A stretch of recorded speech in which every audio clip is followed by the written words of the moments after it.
maelekezo hapa hapa.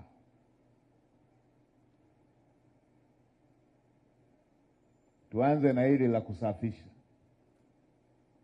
Mheshimiwa Mkuu wa Wilaya, ulisema wafanyabiashara wa hapa, we kama mwenyekiti wao umewasilisha ombi kwamba hili eneo lisafishwe ili basi waweze kuendelea na hatua ndogo ndogo za kuweza kufanya kile kilicho kidogo hapa na pale ili maisha yaweze kusonga. Mkurugenzi, ukitoka hapa leo wakati unamalizia sikukuu, umalizie na mipango, kesho hapa pote pasafishwe.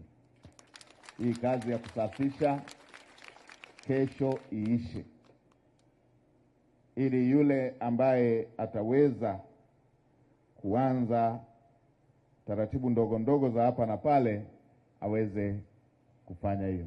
Mkurugenzi, tumeelewana bwana? Litakushinda hili? Hebu mpeni mic mkurugenzi, tupe uhakika huo. Sogea hapo mkurugenzi, ili wajue kabisa.